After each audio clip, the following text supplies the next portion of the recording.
College আৰু ৰাজহুৱা ঠাইবোৰ আমি সামৰি লৈ আছোঁ।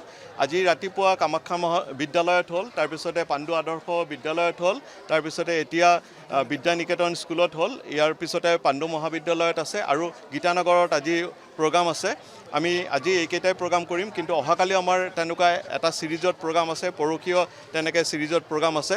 আমি এতিয়া দুটা প্ৰট'কল আমি শিকাই আছোঁ। প্ৰথম হ'ল এয়াৰ ৰেইড প্ৰট'কল আৰু এটা এয়াৰ ৰেইড প্ৰিকশ্যন আৰু এটা হ'ল ব্লেক আউট প্ৰট'কল।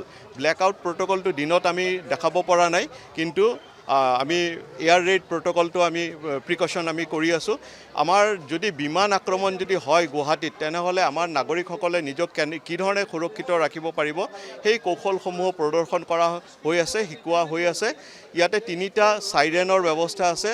আমাৰ বিমান বাহিনী যেতিয়াই বিদেশী বিমান আমাৰ আকাশ সীমাত ধৰা পেলাব, তেতিয়াই তেওঁলোকে এটা চাইৰেন, এটা সজাগতা আমাক দিব। ফাৰ্ষ্ট চাইৰেনটো বজাৰ লগে লগে আমাৰ নাগৰিকসকলে লে ডাউন পষ্টাৰ এটা আছে, লে ডাউন পষ্টাৰত শুই পৰিব লাগে আৰু তাৰপিছতে যেতিয়ালৈকে ছেকেণ্ড চাইৰেন নাবাজে তেতিয়ালৈকে শুই থাকিব লাগে। ছেকেণ্ড চাইৰেন বাজাৰ লগে লগে তেওঁলোকে উঠি শুই থকা অৱস্থাৰ পৰা উঠি সুৰক্ষিত অৱস্থাত যাব লাগে। আৰু 3 নম্বৰ চাইৰেনটো হ'ল all clear siren. All clear siren মানে ইতিমধ্যে আমাৰ বিমান বাহিনীয়ে বিদেশী বিমানক হয় ভূপতিত কৰিছে বা খেদি পঠাইছে। আমাৰ আকাশ সীমা এতিয়া বিপদমুক্ত। তৃতীয় যেটো চাইৰেন অল ক্লিয়াৰ চাইৰেন বজোৱাৰ লগে লগে আমি বিপদমুক্ত বুলি ধৰি লওঁ, লগে লগে আমাৰ আকৌ নৰ্মেল চিটুৱেশ্যনটো আহি যায়। এতিয়া এইখিনি আমি শিকাই আছোঁ আৰু ব্লেক আউটৰ আৰু এটা পৰ্যায় আমি পৰৱৰ্তী পৰ্যায়ত আমি কৰিম। না সব হ'ব, মানে গুৱাহাটী মহানগৰৰ চুকে কোণে প্ৰতিটো জেগাতে আমি কৰিম।